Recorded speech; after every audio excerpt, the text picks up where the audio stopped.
Good evening. I'm Lori Salganikoff with the Chestnut Hill Conservancy, an educational center and advocate for the architecture, open space, and history of Chestnut Hill and surrounding communities in the Wissahickon watershed. Thank you all for sharing your evening with us. Please make sure that you have muted yourself. We invite you to add any questions you have during the program in the chat for the Q&A that will happen following the lecture. We're proud to present tonight's lecture by an icon in our landscape, Rob Fleming, as part of our work to protect and celebrate the area's natural and built environment, our tradition of innovative community planning and neighborly concerns for each other and our surroundings. Tonight's lecture and much of our work this year is made possible by the Conservancy's lead sponsor for 2021, BMT, and the lead sponsor for this lecture series, John B. Ward and Company. I'm also proud to thank Milan Architects, JKJ Personal Insurance Advisors, SOMD Architects, the Nottingham Goodman Group of Merrill Lynch, Bowman Properties, Dennis F. Meyer Incorporated, and Airy Kitchens for their support of the Conservancy through 2021. I'll now turn the unmute button over to our friend Tina McDonald at BMT to say hello, and then to program co-chair Jean McCoubry, Program Committee Co-Chair Jean McCoubry, who will introduce tonight's program and our wonderful speaker. Tina? Thanks, Lori, for the kind introduction. I'm Tina Seving McDonald, and I'm the Director of Marketing Communications for Bryn Mawr Trust. As you may or may not know, we have our insurance division, BMT Insurance Advisors, located in the heart of Chestnut Hill. It's a pleasure to be here this evening, so I'm going to keep my words brief. It's a pleasure working with the Chestnut Hill Conservancy. It's our second year as lead sponsor. We're looking forward to a great 2021 and vaccines for all. So on that note, I'm going to pass it over and thank you for this evening. Thank you, Tina. I'm Jean McCoubry, the co-chair with Susan Peck of the Conservancy's Programs Committee. And we're very excited to be able to finally present a program tonight that was originally planned for, I think, April 20-something of 2020. This talk has been a long time in the making, and it will be followed by a walking tour, which was also planned for last spring. And Rob will be leading that tour, we hope, in early May as a follow-up to the lecture that he's giving tonight. It'll be generally in the area of Pastorius Park and the surrounding neighborhoods. And we're hoping that we can set a date for that and use the new wireless audio tour guide system that the Conservancy is planning to acquire very soon, so that we can do things safely and in a socially distant way in relatively small groups and get out there and have real live tour guides. I'd also like to mention briefly before I introduce Rob that our Ask the Expert series, which is a quarterly series of presentations on how to maintain your historic house and garden.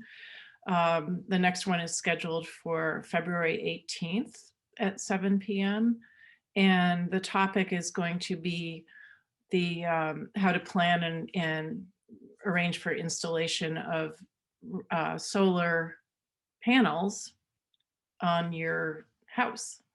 And we have a solar installer speaking in conjunction with a roofer who does a lot of work on historic buildings.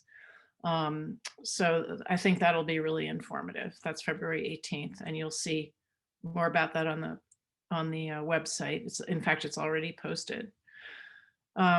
Thirdly, I'd like to say that during this presentation, I'm going to be monitoring the chat function. So if questions come up that you'd like Rob to answer at the end of his presentation, I will try to organize those and read them to Rob when he's finished with his talk. And we can get some answers. So feel free to use that chat thing at the bottom of your screen. So finally, I'm happy to introduce longtime Chestnut Hill resident and landscape architect and planner, Rob Fleming. He was born, I believe at least raised in rural Iowa. I won't say when.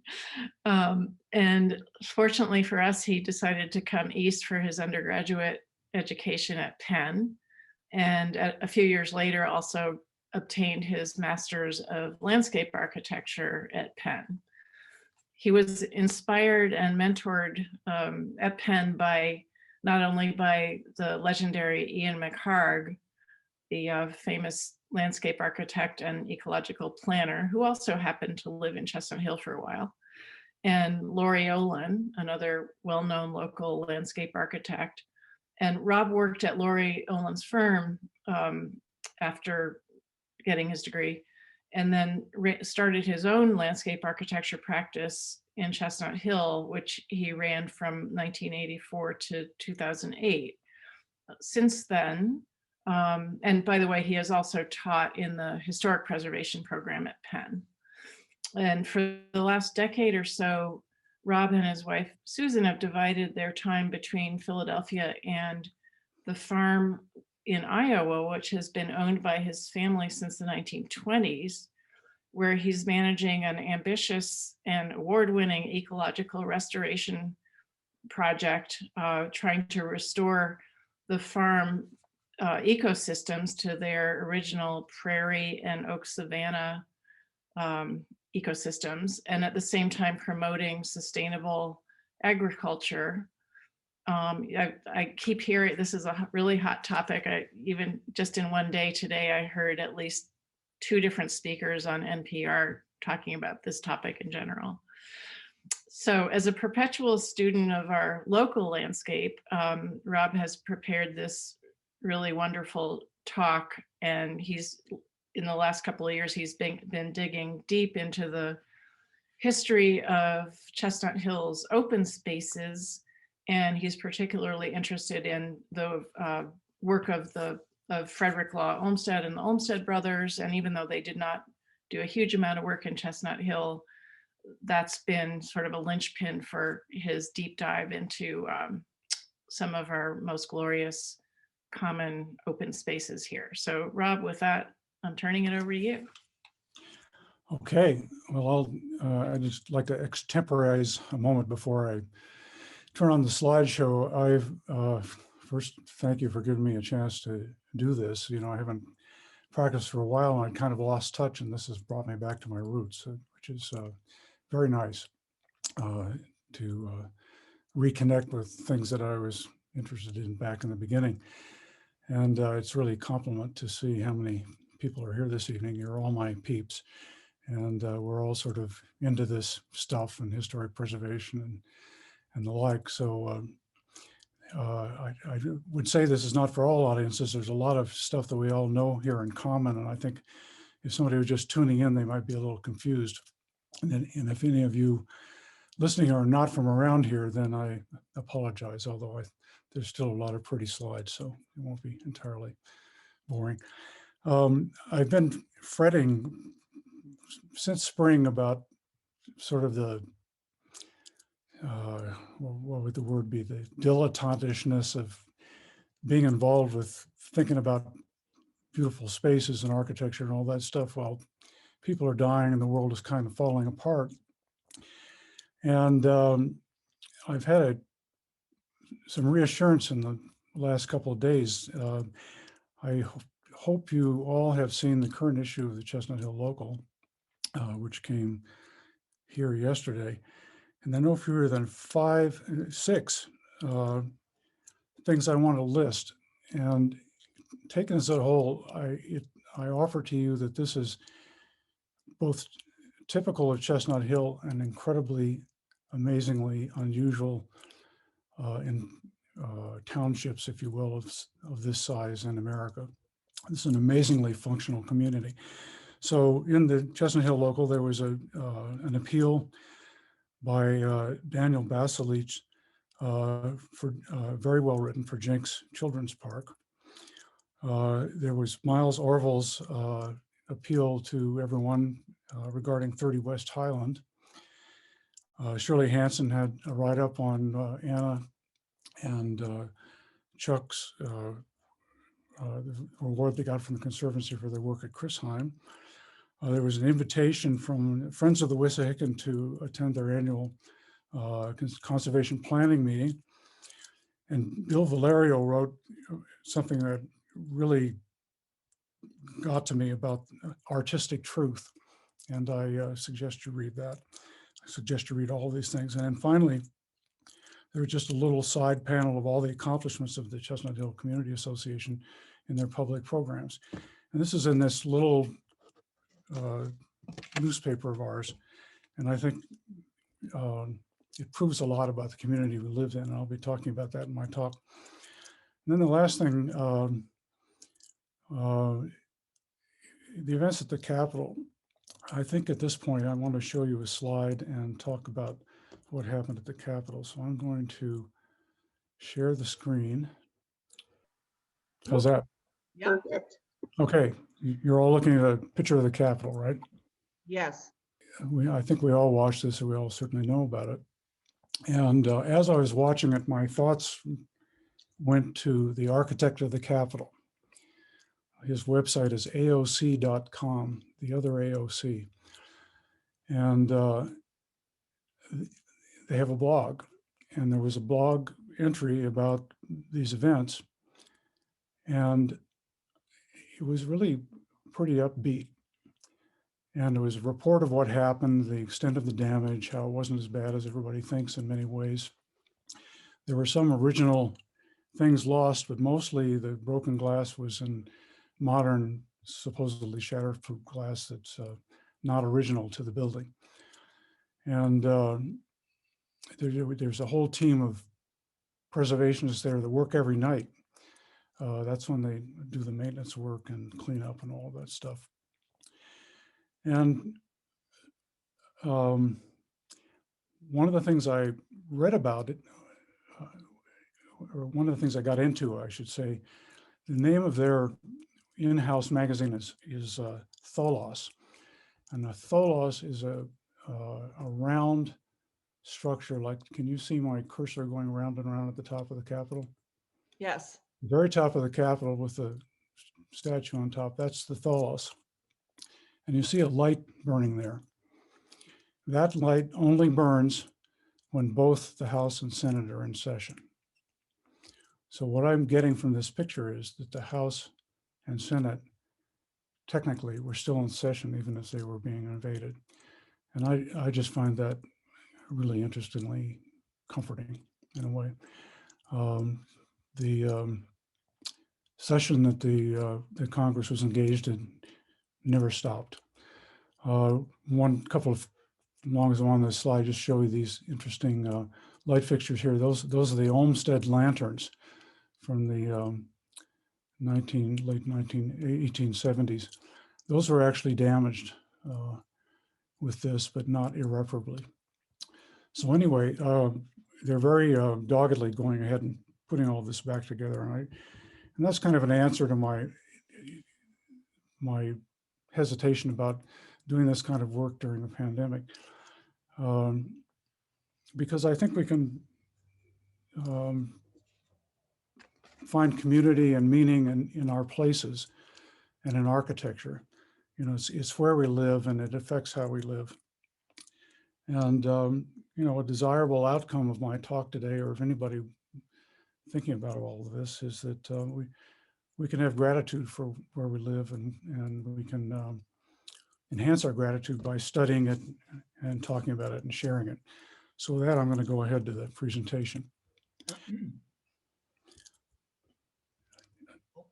Carol Franklin last fall delivered a thorough and deeply engaging survey of Chestnut Hill's green spaces, an overview of the Wissahickon style.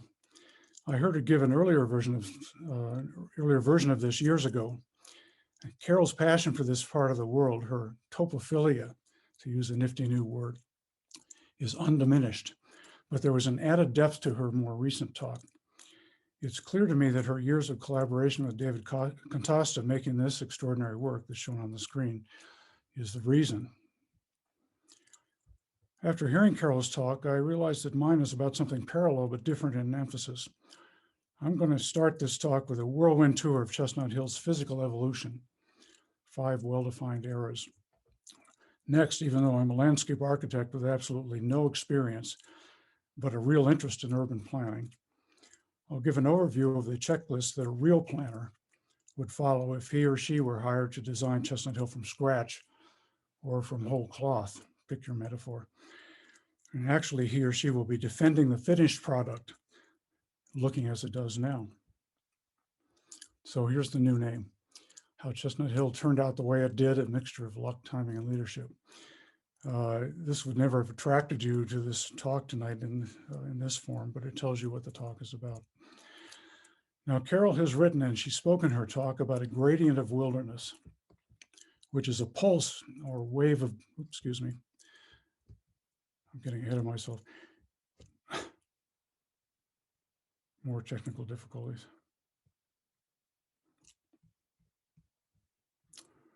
I do apologize, and I've taken away the element of surprise.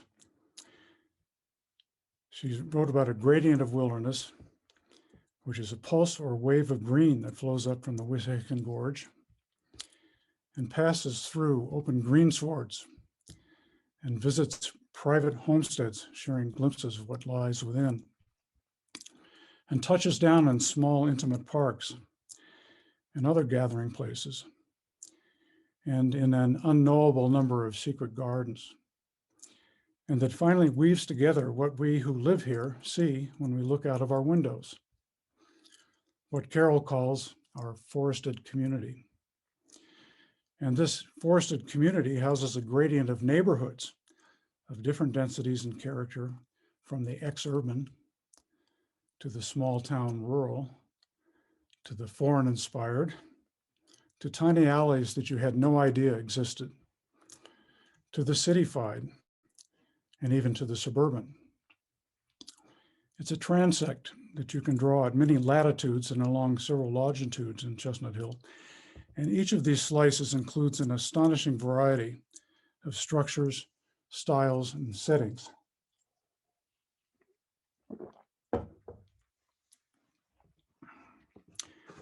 All the varied green places and neighborhoods and streets and buildings merge together as a texture that's like that of an old-fashioned charm quilt.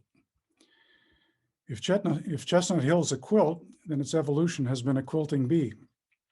And the quilt makers, who are still at work, are an amalgam of historical trends, human ambition, good luck, and accident, and a certain amount of selective breeding.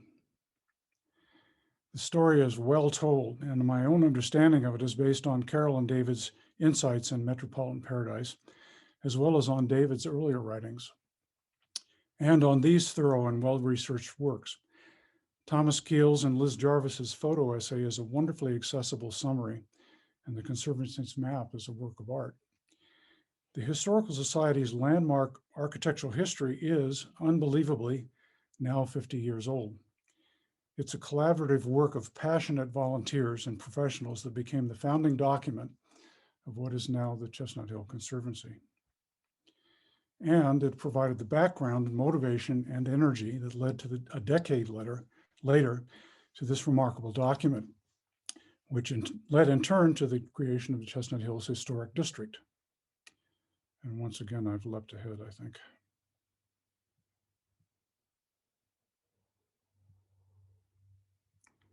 I've leapt way ahead, I'm sorry. I'm just a landscape architect with no background. There we go. Okay. That National Register nomination that I showed you divides the timeline of Chestnut Hill's physical development into 5 periods. Each era has a mixture of influences and outcomes that drove the physical evolution of this community. In 1695, Thomas Holmes established this geometry for southeastern Pennsylvania. It took the form of a series of master baselines trending southeast to northwest, the yellow line there, at an average right angle to the Delaware River. The boundaries of the townships, including Germantown's, were adjusted to adhere to it. The green line is the north-south extension of Broad Street in Center City. Being from the Midwest, I've never gotten used to things not being aligned with the compass. In my mind, my office window faces west, and Springfield Avenue below runs north-south. But no, house and street and Chestnut Hill align with Holmes's geometry, as on the left-hand iPad. Ribbon farms, or long lots, are an ancient configuration of ownership that occurs worldwide, mostly along rivers. Settlement is next to transport and farming is behind. Land ownership in Germantown Township at the time of the American Revolution consisted of long lots in a similar pattern, with Germantown Avenue as the metaphorical river. But the lots adhered to the larger geometry of the colony, and the road flowed through them. The front doors of houses faced the dense urban scene of Germantown Pike, while the narrow back properties ran back, often thousands of feet, making collectively a bucolic landscape. This peculiar arrangement led to houses being strung along the turnpike like beads on a string, making a linear village, quite unlike the crossroads towns more typical of colonial America. In the upper right, the white roofs are the newish building that houses Fresh Market. The overall look of that attractive structure, by the way, is the work of Gene McCoubrey and Stan Runyon, consulting for Bowman Properties. To the left, you can see enclosed the 4 long lots that became the Bowman property today. The leftmost house below, which today is the Cat Hospital, is the oldest dwelling in Chestnut Hill. The original pattern is persistent. It descends from an abstraction draped over the new land, a geometry of ownership, as opposed to a geometry responding to an underlying landform. The tapestry of smallholders in Chestnut Hill remained relatively unchanged for the better part of 200 years. A few dozen houses, some settlement along streets oriented with the 1695 geometry. This is a map from 12 years later, just as everything was about to change, with the coming of the Chestnut Hill Railroad, visible in the upper right. And change with the coming of the railroad and the simultaneous arrival an abstraction that would have a profound, simultaneous arrival of an abstraction that would have a profound physical impact. The merger of Germantown and other neighborhoods in the city into the city of Philadelphia. The awkward overlay of a gridded street plan on this 1862 Smedley map shows an administrative rather than a built reality. Basically, it's the city of Philadelphia's plan to bring urban structure and infrastructure to its rural neighborhoods, the template for Chestnut Hill's expansion. Growth that the railroad, shown in orange, would enable. In effect, the railroad delivered, you might even say that it dragged Philadelphia's grid from Center City out to Chestnut Hill. You can see here a system of paper streets that expanded the Philadelphia grid. Thankfully, most were not completed as shown. Here in color are the properties of 1777 merged with the grid. To orient you, the arcs from above show the railroad in orange, Germantown Avenue in red, and the Wissahickon in blue. The old township line is the one at the bottom. The Philadelphia grid proper was a comprehensive scheme, a true master plan, but the imported grid blanketing Chestnut Hill is an adaptation aligned to the existing pattern. The two match remarkably well. Well underway elsewhere and nearing the end of its time was a mass migration of people who, to quote their prophet, Andrew Jackson Downing, possessed wealth and refinement sufficient to enable them to enjoy the pleasures of a country life and who desired in their private residences the beauties of landscape gardening and rural embellishment as may be had without any enormous expenditure of means. David Contasta calls this post-consolidation development the romantic suburb. Steam power, old money, and strong tastes provided the energy, and a whole constellation of terrific houses, and I assume really interesting people, planted themselves in Chestnut Hill's newly accessible Arcadia. Country living in the era of rural embellishment was just that, living in the country. As the 19th century wound down and city life worsened, those who could began buying country places for escape, or increasingly making homes from which to commute. H. Houston personally invited this new wave of urbanites, not only by arranging for a second railroad and erecting attractive neighborhoods near it, but also by establishing new institutions and attractions. The Wissahickon Inn, finished the same year as the Philadelphia, Germantown, and Chestnut Hill Railroad, was not only a gateway, but a setting that would recruit potential buyers. The romantic suburb of northern Chestnut Hill flourished without following any structure other than the newly established grid that had been a kind of dowry for the marriage between Germantown and Philadelphia. Like the map of it shown here, the organization was fuzzy. The Houston estate, and this outline doesn't show all of it, remained intact after its grantor's death. Houston would build entire neighborhoods, and they were very well made and architect designed. But as in North Chestnut Hill, they were married to the grid and not otherwise spatially organized under a master plan. But Houston and his descendants afterwards followed an intangible master plan, a strong underlying vision that sought to establish a vigorous and upright lifestyle in a well-ordered environment. Staffage is the romantic convention of placing diminutive human figures or animals in the scenery of a landscape painting. In this 1912 photo of the just completed garden at Chrisheim, George and Gertrude Houston Woodward's daughter, Kita, sits on a curved white bench. Look below the pavilion, slightly to the left of it. George Woodward was married into the Houston fortune. He and Harriet Houston Woodward used it to the advantage of this community during their lives and left a lasting legacy here, both in tangible built form and by the lives of the descendants, who are active still. Dr. Woodward was not mediocre. His title is a loving acknowledgement of how much his unearned circumstances allowed him to accomplish. The Woodwards were progressives in the model of Theodore Roosevelt. And as builders and developers, they were attracted to the values and goals of the City Beautiful movement. It is generally agreed that the wildly successful 1893 exposition in Chicago launched this movement as an aesthetic revival. But Charles Mulford Robinson, whom the Woodwards read, gave it direction as a force for improving civic life. It's notable that Robinson's 1899 essay in the Atlantic Monthly, shown here, follows immediately after Jacob Riis's famous manifesto against tenement blight in New York City. Of equal interest to the Woodwards was the Garden City movement, whose most visible champion was the British polymath Ebenezer Howard. Howard believed that the physical structure of communities influenced their moral and civic life. Like his romantic forebears, he held that abundant nature was essential as a strong setting for right living, but he sought to merge the best of urban life with it.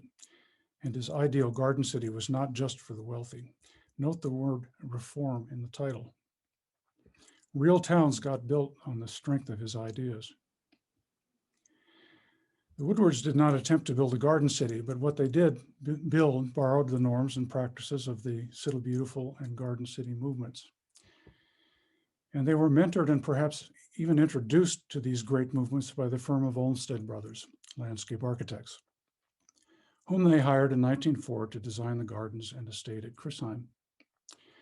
Specifically, their guide was Frederick Dawson, the man on the left, conferring with his partners, Frederick Law Olmsted Jr. Center, and Percival Gallagher on the right. Between 1896 and 1940, the Olmsted office under Dawson's and Gallagher's direction would engage in nearly 200 projects in the Philadelphia region. The Olmsted archives list 44 job numbers for Chestnut Hill, of which 27 became realized projects. I've got a separate slideshow on this and another one on the other projects in the Philadelphia region. The Olmsted archives are available online now, and the National Association for Olmsted Parks website is the easiest way to gain entry to them. The Olmsted's first project in Chestnut Hill was Chrisheim. Projects for other clients in the area came to their office on the strength of the Woodwards' cordial and long-lasting relationship with Fred Dawson. I learned this and much more about the firm when in 1984 I had the good luck to be asked by Keita Horan to research and oversee the restoration of Christheim's gardens. Some other notable efforts in the period: the John Story Jinks residence at the corner of Seminole Street and Chestnut Hill Avenue. On the top, the fence and gate for the Philadelphia Cricket Club along Willow Grove Avenue, part of a reorganization of the club's campus. And F.W. Taylor's Boxley on St. Martin's Lane, now the home of Fred and Susan Peck. And most notably, Mrs. Woodward's sister's place next door to Christheim. This is Stonehurst, the estate of Mrs. Charles Henry. The house unfortunately burned, and eventually the Cherokee Apartments occupied the estate. Meanwhile, there were others refining the patchwork of Chestnut Hill. A significant event was the founding of the Garden Club of Philadelphia, predecessor of the Garden Club of America. And this happened at the home of Mrs. Elizabeth Price Martin on Stenton Avenue. VFW Post 5205 is the Maine and Plymouth Rock, the Stonewall Bar of the historic preservation movement in Chestnut Hill. And its rescue is an example of the creativity this community can bring to solving conflict. Excuse me a sec.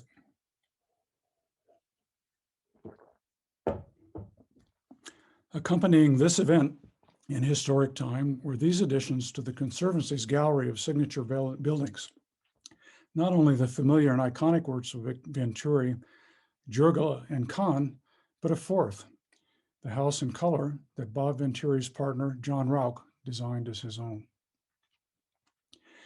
The preservation of the VFW was in 1966, and what you see here from 1969 rode the wave of its success. Nancy Hubby's introductory manifesto, an open letter to our community, still applies. It's an awakening to the fragility of the historic fabric of Chestnut Hill's built environment. The next section, an organizational concept, by Shirley Hansen, is a historic document in its own right. It records the moment when a functional network of citizens mobilized for a new cause and established a new institution that has persisted, grown, and flourished now for 50 years. This is city planner John Olmsted, Frederick Law Olmsted's nephew and adopted son, and brother and partner, Frederick Jr., whom you saw earlier. He famously proposed, and this was a progressive idea in his generation, that well-planned communities provide for and assemble a diversity of public and private resources.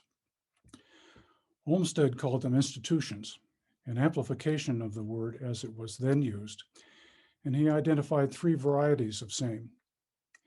Here are Chestnut Hills, assigned as per his special classification: local institutions like playgrounds, small parks, and churches, those that serve limited areas like schools, and central institutions, colleges, museums, and hospitals, and regional parks that share themselves with a larger area. And Chestnut Hills satisfies Olmsted's ideal. Note that his classification is not so much by function as by land use. The point being that institutions' geographic presence and appearance are as important to the livability of a community as the services they provide. I had forgotten until several days ago that I and many others admire the work of J.B. Jackson, whose mission was to wake us up to what we can gain from an understanding of the ordinary vernacular landscape around us. A subset of human ingatherings like the ones shown here have a profound impact on the density of the physical environment, especially if there's easy communication between them and their followers. Jackson would call them placemakers. Olmsted's focus was on the physicality and placement of the structures housing institutions. But institutions are made of people with skills, intentions, and goals, what today we would call social capital. And individual placemakers founded and now lead these placemaking nonprofits. Lloyd Wells was a legendary topophiliac, as is the late Keita Horan. descendant of the placemaking Houstons and Woodwards, and mother-in-law of Chuck and Anna Woodward, recently and deservedly recognized for their keeping of a faith that is indigenous to this neighborhood. Now to show why today's topic changed from a focus on Chestnut Hill's worthy green spaces to an attempt to understand Chestnut Hill as one large phenomenon. An open space is a volume we experience at eye level. Here's the Pastorius Park Amphitheater, a beloved open space, as it was in 1935. Its boundaries are clear, but you can see that it sits in a larger open space. Notice how the open space of a place can change. From this eye level point of view, with all the plantings grown, it's hard to see how the amphitheater fits into the overall design of the park. But we don't have to cut down all the trees and hedges to see how the theater fits into the big picture, because we have available to us a plan for the park, as drawn by its landscape architect, Fred Peck. Planners obviously make use of plans. I can date when I became a planner to the day my father showed me the map on the right. And I was instantly fascinated by how a two-dimensional piece of paper can communicate the three-dimensional reality and richness of a place. The blue circle on the right marks the house where I grew up, and the other is Pastorius Park, seen holding its central place in the plan of Chestnut Hill. Chestnut Hill is not a planned community, but there's been a lot of planning in and around Chestnut Hill. It began with Thomas Holm, and it is ongoing and has led to a fortuitous result. A lot of care and educated attention has created and sustains what we enjoy today. If Chestnut Hill reads as a master planner shaped it, if it reads as if a master plan shaped it, as I believe it does, then he or she would have begun by figuratively hovering above it and trying to find what Frederick Law Olmsted called the genius of the place. She would have studied the shape of the land and where the water goes, and the underlying geology that gives the land its form, and the nature of the plant and animal life adapted to that geology. And she would have looked for the character-giving possibilities of the bedrock, soil, and vegetation as materials for making human habitation. With such information in hand, planning begins with boundaries, limits that are defensible, sometimes literal, sometimes metaphorical. The 1695 survey established 3 future boundaries for Chestnut Hill, and the 1854 annexation added a 4th. Streams define 2 of the 4, and the Wissahickon goes on to reinforce another. Olmsted charged planners to act as composers of what he called an orchestration of movement, the artful blending and simultaneous separation of the various ways of getting around. The movement across boundaries should be orchestrated to pass through well-defined gateways, which are hopefully signified architecturally. A railroad's gateway is a station. Remarkably, each of Chestnut Hill's lines ends at a terminal, thus twice over defining Chestnut Hill as a destination rather than a waypoint. My first workday commute after moving to Chestnut Hill in 1975 was a February Monday, and a few of my new neighbors were gathered communally, conversing around this radiator in St. Martin Station. And I thought, wow, I have found a really great place to live. And one of those people I vividly remember was Johnny Meggs, was standing around that first day I started commuting from there, my next door neighbor at the time. SEPTA unfortunately disconnected this a few years ago, and with it, something really special. Each station is a gateway to the outside world of work and travel, unfortunately presently locked. Orchestrating safety of movement. Thanks to its original quilted pattern and elongated lots, Chestnut Hill is lucky to have what Christopher Alexander calls looped local roads. This concept descends from Frederick Law Olmsted. Others use the term fragmented parallel pattern or fused grid. Whatever the name, we have them in abundance.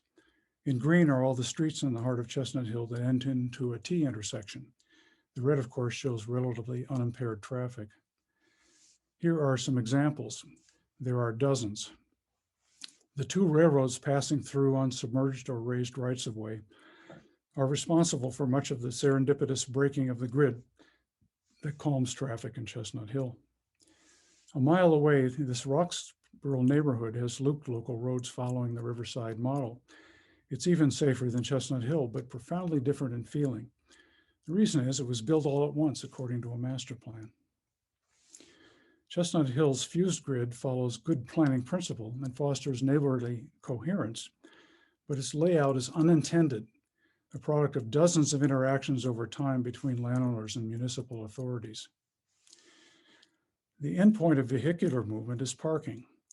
And here is another example of the brilliance of a mostly volunteer workforce of placemakers solving a typical major urban design problem of the post-war era. We're looking here at current zoning on the right and on the left, proposed zoning for this, of the city from the City Planning Commission's new comprehensive plan. A zoning map gives an instant image of a community. Without bothering to look up what the colors mean, you still get a feel for its texture and complexity. Modern zoning, which began in the 1920s, is a progressive attempt to impose something like a master plan on an existing community. Again, you don't need to refer to the color key to understand that here you're looking at a richly complex and varied place. Chestnut Hill's village-like spine is the anchor of its quasi-master plan. It's descended from the quilt-like pattern of original settlement and satisfies what the great urbanist Jane Jacobs calls the need for concentration. Jacobs would not have looked down on those parts or features of Chestnut Hill some would say are not aesthetically part of it.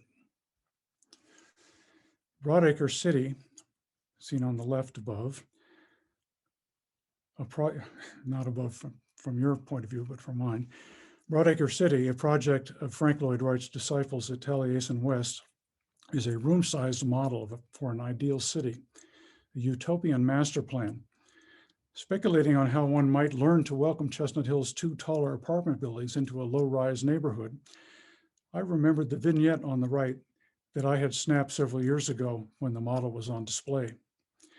The architect Lionel March, interpreting this fanciful project, observed that Wright was trying to demonstrate that, quote, cities are not an arrangement of roads, buildings, and spaces, but a society in action.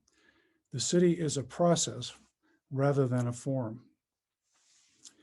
The Chestnut Hill Railroad delivered wealthy refugees from the city after 1854. In 1862, and probably to the dismay of those pioneers, it began delivering thousands of injured soldiers to the Moore Hospital. Interestingly, John MacArthur, who would later design City Hall, was the hospital's architect. An Olmsted designed estate occupied the ground for a century or so after the hospital's demolition. The complex that replaced it, Chestnut Hill Village, echoes the form and size, though not the arrangement of the earlier barracks. Jane Jacobs' watchwords were, quote, diversity, density, dynamism, unquote. And she would have been intrigued by the juxtaposition of the images above. And not altogether ironically, Wright would have recognized this as an example of society in action. The physical reality of a community may be judged to be a success, to be livable, efficient, and attractive, if its various parts make a comprehensible whole. In some, a combination of concentrated focus, abundant open space, defensible borders, efficient and safe routes of movement, and diversity of institutions and built environments. Kevin Lynch, who was a pillar of the planning profession back when I was a student, gave a name to such success, imageability, and Chestnut Hill has it. Here's a quote from the inventory nomination form for the historic district. A psychological, quote, a psychological unity exists within Chestnut Hill among residents, arising from their perception of sharing an outstanding physical environment that is well defined. When a bird leaves its historic environment and then survives outside it, ornithologists call it an accidental. This is not to be confused with an eruption, which is a temporary mass migration out of season. This snowy owl, discovered in Oregon, far south of its range, is an accidental. Chestnut Hill is radically unique. It's an accidental within the built environment of modern America. Where then is its natural habitat? Chestnut Hill's historic range is a territory in time, the period beginning with its annexation into Philadelphia just before the Civil War and ending shortly after World War I. That is the span during which it gained its present form. And its habitat is an ecosystem of ideas, ideals, values, and best practices that informed its citizens' creative intentions during the years of its development. As I was fishing for a way to clarify all this, I revisited a classic that radicalized me and my fellow students 45 years ago. This work and two later ones by the same team, which includes, by the way, Leah's cousin, the architect and poet Murray Silverstein. This book is a screed against master planning. Let's compare Chestnut Hill's accidental master plan, represented by its proposed zoning plan, to some real ones. Jane Jacobs' diversity, density, dynamism is the self-conscious founding precept of virtually all modern urban designs. But Christopher Alexander and his team argued that the trouble with master plans, like the one for Reston, Virginia, is that building them is just a matter of filling in the blanks. Quote, "The totality of a master plan is too precise and the details are not precise enough." Quote, "A master plan can create a totality, but not a whole." Letchworth, shown here, is a celebrated example from the early days of the Garden City movement. Superficially, Chestnut Hill might be compared to the theoretical Garden City that Ebenezer Howard proposed in 1898. I haven't found a reference to Howard in the several books Alexander and his team wrote to amplify their views, but like them, Howard strove to invent a language or glossary of patterns that could be used to plan a community. More convincingly, Chestnut Hill might be recognized as a cousin of the original Garden City, Hampstead in Great Britain. The two have a similar population and similar size. But Alexander's Oregonians believed that a well-designed city should emerge gradually from, quote, local acts, unquote. That is, from the piecemeal growth of smaller projects. Quote, "The rich and complex order of a town grows from thousands of creative acts, the ordinary actions of people." A last quote from Alexander's The Timeless Way of Building. "A town is ultimately made out of patterns in space. They are the atoms and the molecules from which a town is made. The more living patterns there are in a place, the more it comes to life as an entirety. The more it glows, the more it has that self-maintaining fire, which is the quality without a name." Now that's the end of the main part of my presentation, and I want to turn now and offer a kind of encore or coda. It's drawn from a talk on Pastorius Park I gave at the Morris Arboretum in 2008, and again in 2001 at a Conservancy-sponsored retrospective of Fred Peck's work.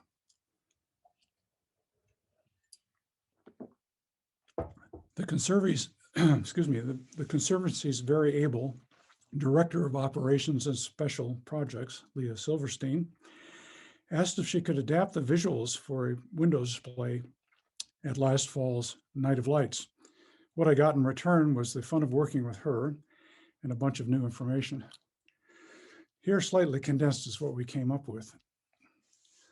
In 1905, the City Beautiful movement was at a high water, and Philadelphia was high on it.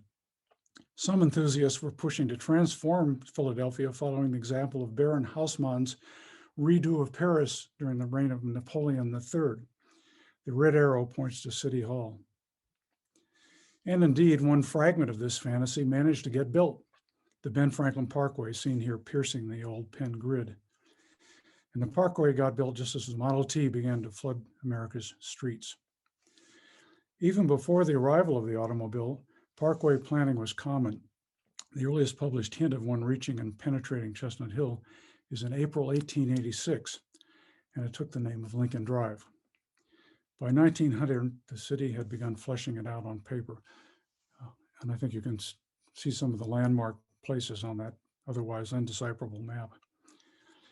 The intention was for it to come out from Center City via Mount Airy and to traverse Chestnut Hill like this. Philadelphia citywide was progressively preparing for the automobile. And at the same time, Dr. Woodward was privately readying Chestnut Hill. He commissioned the Olmsted brothers to design Gresham Valley Drive.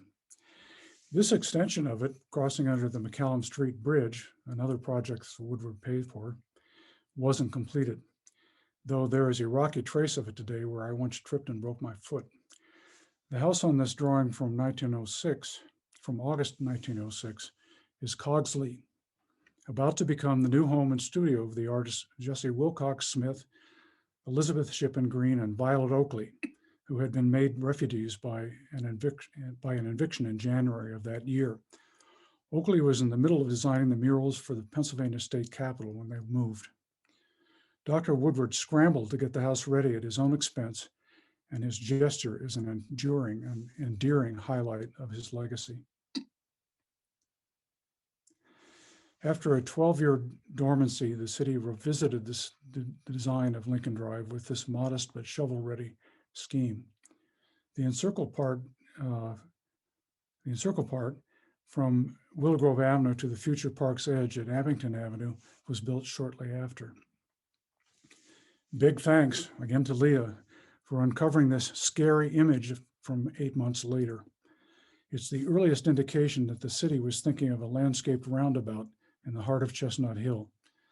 Its function was to connect the long-planned Lincoln Drive with the new through parkway connecting both to the main line to Montgomery County. You're standing looking towards Germantown Avenue, towards Winmar. Winmar would be on this side of the clouds in the distance. I'll take my pointer here and indicate Germantown Avenue. If you can see, Germantown Avenue is coming diagonally like this. This is Stenton Avenue, and we're looking up and down Hartwell Lane, or as it was called at the time, the Cross Country Parkway. Here's Lincoln Drive right here. And that circle in the middle stands exactly where today's pond and past Fortuitous Park is. This idea of a double traffic circle resembles this 1836 view of Circleville, Ohio, originally built on top of and wiping out a circular Aboriginal burial mound. The town's inhabitants later got tired of it and obliterated it and replaced it with a grid. When the fanciful perspective was published, an actual design had already taken form.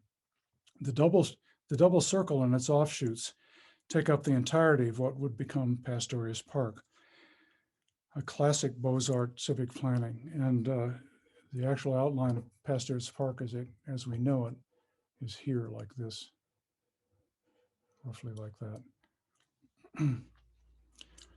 Condemnation and clearance was already underway. The layout of the neighborhood of Italian immigrants destroyed to make way for the project, enclosed in blue, resembles the largely African-American corner of the future Central Park in Manhattan that had been cleared 60 years earlier. Here's a transparency of the roundabout over a current day aerial photo, and again, the center is over the pond. Here are two similar renderings of the big picture. Here, Hartwell Lane becomes the right-of-way for the main line Montgomery County Highway. At the same time, George Woodward and the Houston estate were paying the Olmsted brothers to improve on these city plans, most notably by shifting the main line route away from Hartwell, right here, to northwards to Gravers Lane. It would have been integrated as part of a housing development unbuilt that foreshadows what it was actually built in the 1960s. Here's how it would have connected to Roxborough. On the other side of Chestnut Hill, closer to Mount Airy, Dr. Woodward was also paying the Olmsteds to tinker with the city's alignment of Lincoln Drive. Their goal was to make it wind less highway-like through a large development that would have been a larger version of the French Village. The chateaux weren't built, and the city didn't adopt the less disruptive and more creative road design, but it did begin construction. Then it abandoned it altogether after finishing everything but a needed bridge and the actual paving. You can see here the remnant of the roadbed on the left and the surviving curb on the right. That's Gresham Valley Drive there on the lower left. I think we can guess why both these projects were put on hold. ultimately never to be finished. The sinking of the Lusitania marks America's waking up and near involvement in World War I. By then, the Woodward's Pastorius Park project, meant to be a lawn-filled intersection with residences around, was well underway. The first phase of the housing was complete and even published. Note the simplified design of the roundabout. The dashed lines of the outer ring show that the designers were pushing the city to abandon it. The circle was unbuilt and remained so, but Lincoln Drive by 1916 was complete up to the edge of the park. The siting of the new houses along it from Springfield Avenue to Abington Avenue is an example of true professional open space design. Note here inside the red square on the left, the outlined open space defined by the facades of houses. This open space spans and includes the street as part of a park-like clearing. Unfortunately, overgrowth and especially fences have weakened the planner's intention. Dr. Woodward's team of architects, with some help from the Olmsted brothers, made a silk purse out of what would have been the pig's foot that is this stretch of Lincoln Drive. The road covers a stream that originated in Pastorius Park and once filled a sequence of ice ponds descending down to Creshman Creek. The large structure is the Ponds Ice House at the corner of Lincoln Drive and West Springfield, a sturdy stone barn that for years housed the Willett stained glass studio. The arrow points to the steeple of the Church of St. Martin. Here's a remnant of the pond just shown, converted to a sunken garden, revealing the pond's revealed bottom. In the photo, Lincoln Drive passes by. This stretch of Lincoln Drive is a necklace of linked open spaces that echo the descent of the now vanished and filled over ice ponds. There followed a recess in the Parkway Initiative. A lot was happening in the world, war and a pandemic that was a dress rehearsal for our own current troubles. And lobbying for the 19th Amendment was at its peak. As you can see, Philadelphia was the anti-masker of its era, and it would also vote against suffrage. In the early 20s, Pastorius Park was still an empty lot. You can just make it out from this shot overlooking Germantown Avenue from the roof of Jenks School. Another shout out to Leah for finding this. Dr. Woodward brought the Woodward office back to study how to make something like a park out of the intersection. And again, fortunately, nothing came of it. The idea of running big roads through Chestnut Hill didn't die until the mid-60s. There was as much, if not more, family land on the other side of the Wissahickon that Dr. George didn't control, and that was in the hands of the later Houston heirs. In fairness, it was a different world when they got around to developing it. This is a diagram of Parkway plans as they stood when they were abandoned, and you can imagine what the impact would have been. Visualize traffic at the volume typical of the intersection of Bethlehem Pike and Stenton Avenue, transposed to the heart of Chestnut Hill. But this didn't happen, and we may never know exactly why, and this failure of planning put the unfinished touches on the fortuitous open space that is Chestnut Hill. And now I will unshare and be happy to take your questions.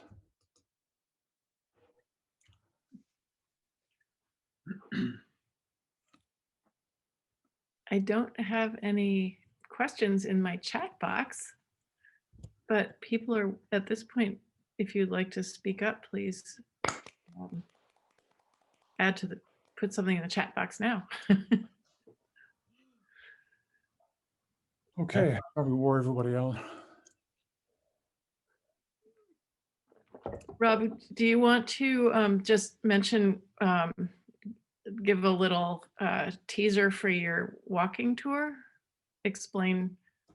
Well, I mentioned early on in the presentation how there are these series of transects in Chestnut Hill that sort of start from a suburban environment and get denser as you approach the very dense intersection of it with Germantown Avenue. And then it gets progressively open, and the transit gets progressively open again as you head down to the wilderness of the Wissahickon Creek. And in between, you find such a variety of things to talk about. And you can kind of feel that pattern I was talking about of the ribbon farms. And you can really kind of understand the transitions between the ancient and the modern, more modern era of the Woodward's development. And it's quite unusual, I guess, you know, in America, this variety across such a short span.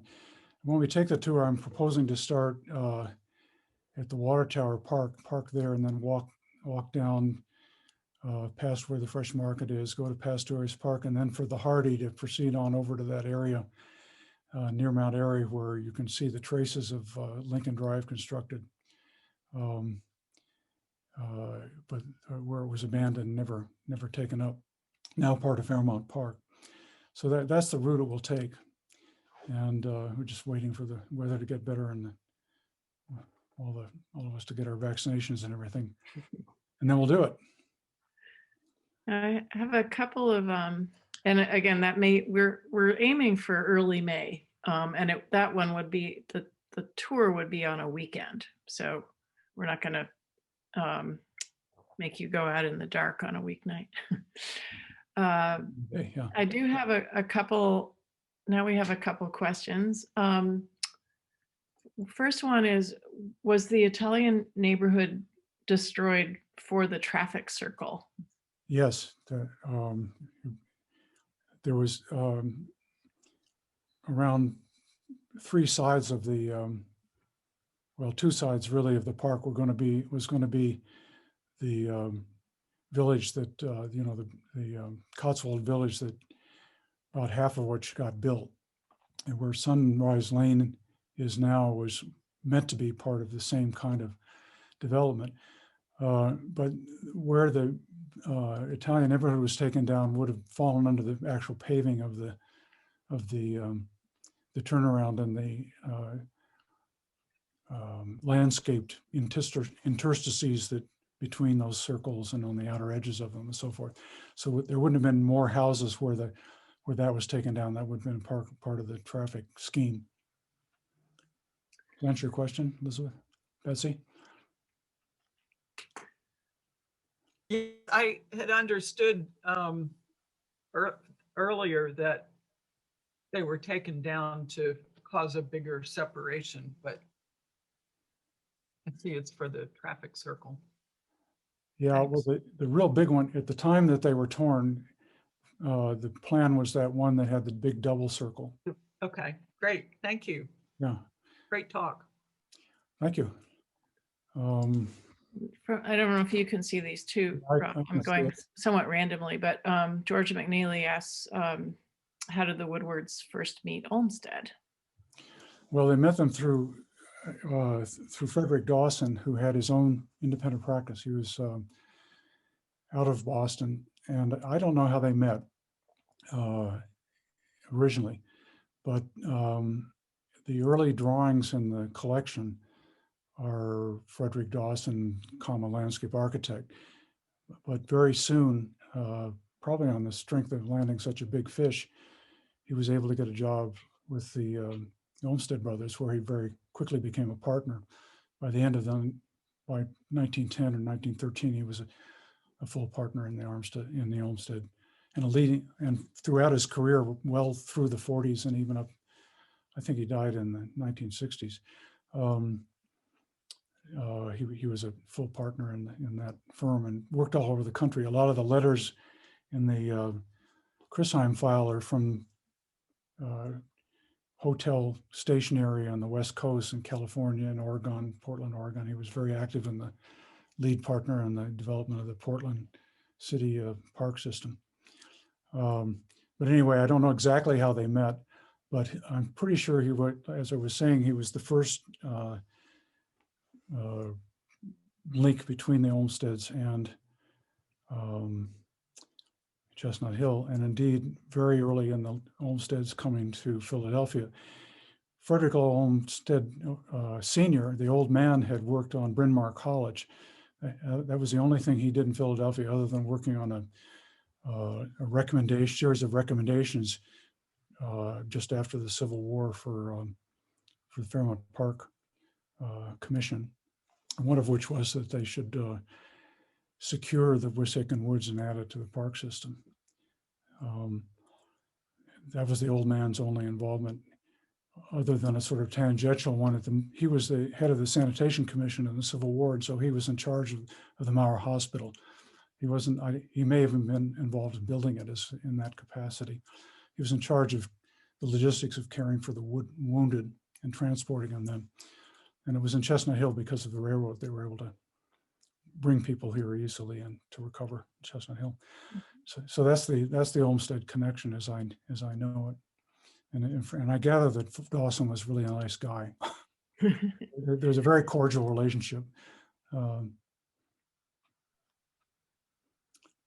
Okay, let's see, there's a less complicated question that I'm going to start with. From Elizabeth Connor, can you talk about the ribbon farms? What might have been grown there, for example, or I would guess raised there if it's livestock? There would have been subsistence farms with some export to market. I mean, the Germantown Pike was a major avenue, if you will. And so certainly people would have transported stuff they were growing into Philadelphia, would have eaten it themselves. But it was part of a cash economy. It wasn't an isolated farming situation. But they weren't farms as we think of them now, you know, larger, more rectangular, less linear. But it was a European way of approaching land development, you know, and they could have done it differently, but the way that properties were done was to make them so that you'd have the house on your means of transportation, in this case, Germantown Pike, or perhaps on, if you look at the old Penn survey, along the river, especially opposite in New Jersey, the linearity of the lots reflects being put on the river as opposed to being put on a road. Here's the more complex question from Carolyn. What is the impact, if any, of the perceived loosening of Philadelphia's zoning requirements on the future of the Chestnut Hill you describe? I'm aware that this environment of ours you describe so well is not the product of zoning. No, it sure isn't. I mean, there was zoning got started by a lawsuit in Ohio, and I've forgotten the name of it. It's named after the town in Ohio.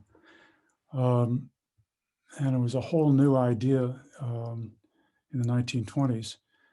And this particular model that was developed out there quickly got adopted by everybody.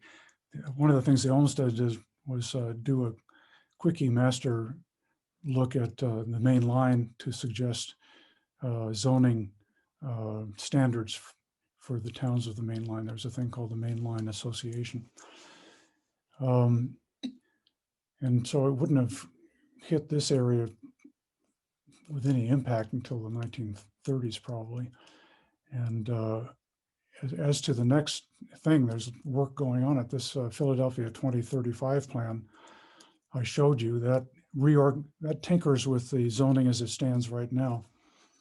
And I mean, it's very specific. I don't think I could even do any for instances. Actually, the staff of the Conservancy is more up on this than I am. And maybe Lori can jump in to talk about the answer to your question. If you're there, Lori, because I think you will know. I guess she's not there. Do you want to comment on that, Lori? Yeah, no, I'm sorry. I just was searching for the unmute. I mean, you guys did your own examination of the zoning situation when you did that recent residential study. And then there's this other big, huge study that's Philadelphia-wide with the part that relates to our part of town that was finished a couple of years ago. Right, which was right. So our study was sort of a precursor to the district plan that came in here. I don't know, Carolyn, it's a really good question. I haven't really thought about it in that way. I suppose one of the things that I'm seeing with the zoning requirements is that more and more Philadelphia and communities, places like Philadelphia, are rediscovering the principles around which the Chestnut Hill community was built, and rediscovering and valuing multimodal transportation and walkability and smart growth types of principles. We're now sort of moving more toward that, and it's something that fits nicely in with what our historical evolution has been.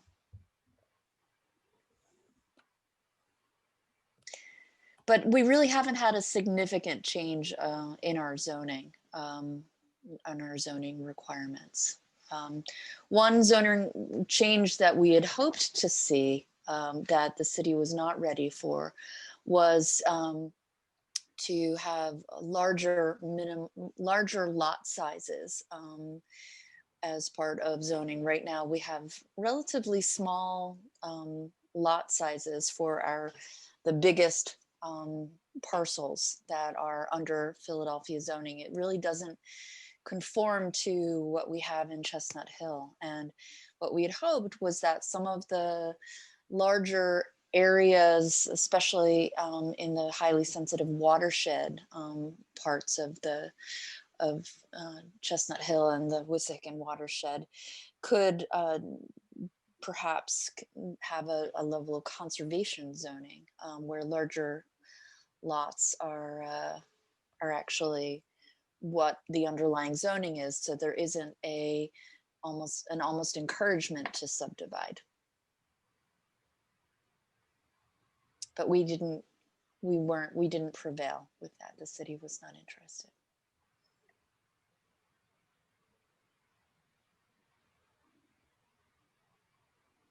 There are some comment on that. That was actually my DRC co-chair, John Landis, actually first suggested the idea of, I guess, what we call RSD-C, which was a 20,000 square foot. So basically, the largest single lot zoning in Philadelphia is 10,000 square. Is basically a quarter of an acre, and or 10,000 square feet, I guess.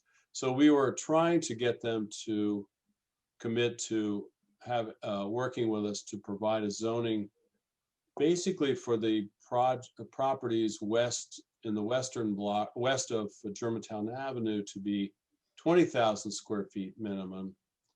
A conservation single family conservation zoning district.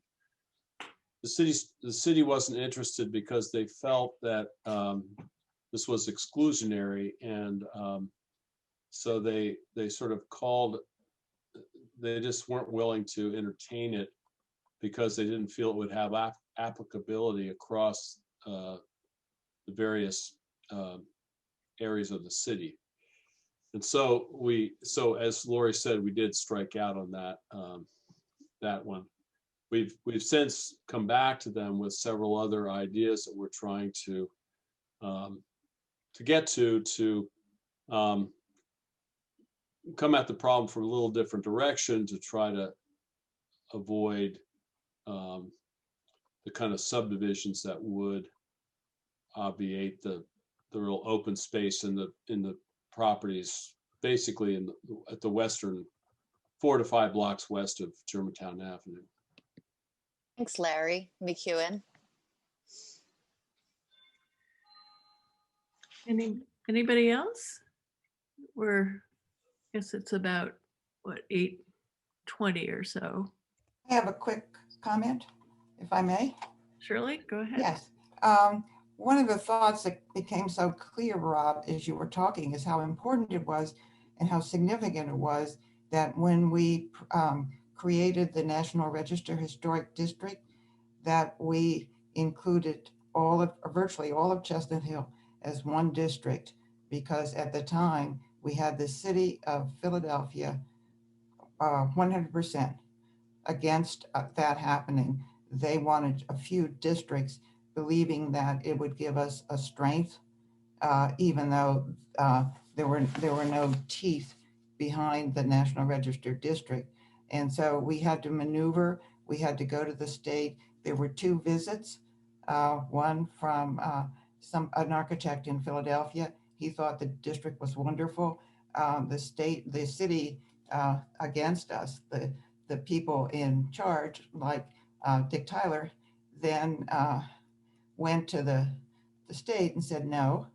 And then the state said, well, let's have somebody visited from Western Pennsylvania and get another view. And that individual said it was the best site visit ever. It was so good. So that's how we got it. But it took a lot of maneuvering, took rewriting, redoing, putting it together so it was one district. But I think the further away I am from that, the more I can understand how significant that was.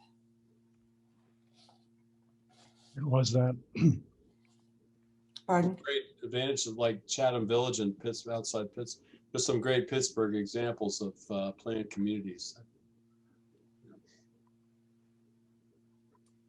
Did you have a question, Rob?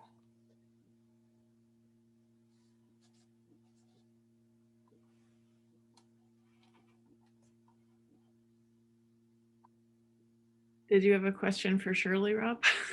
Oh, no, I'm sorry. You're Okay. waiting for me? Okay. I think that about, let's see. I mean, there are other comments in the chat box, but they're more congratulatory and informative. So Is there a way to save them? everybody can take a look at that. There's some interesting comments. Jean, did I miss the question about the ribbon farms? Yes. Doesn't matter. Sorry, Yes, Rob talked about that a little bit. apologize. So. Well, thank you so much, Rob, for this wonderful presentation. Really, really, I mean, you keep revealing layers of this history that is so fascinating. Thank you also to Leah for all of your help as his research assistant. Rob, really wonderful, and we're really excited to be able to have this tour system so that whether we've been vaccinated or not, we will be able to have an in-person tour with some distancing. What I'm mentioning is actually that we've gotten some anonymous grants to get some headset systems so that we can be together but apart. And we're excited to have this tour from you later on this year, Rob. I want to ask everyone to, before we ring off and say goodnight, I'd like to ask you all to put a little note in your calendars to save the date for our May 22nd Architectural Hall of Fame Gala. We'll be having the gala either virtually or hybrid with some small gathering. We're not sure yet, but we will be coming together on May 22nd for the Architectural Hall of Fame Gala. And prior to that, as you know, we will be asking for your nominations very shortly and for your votes on the Architectural Hall of Fame. But in the meantime, have a wonderful evening, everyone. Thanks again, Rob. Thank you so much for organizing this, Jean and Susan. And thanks to all of you for coming and listening and learning with us. Have a good evening. Thank you. Thank you, Lori. Thank you, Rob. Thank you, Jean. Thank you, Susan. What a wonderful program. Thank you so much. Thank you. Thank you, Eileen. See you later. Alligator. After a while, crocodile. What style?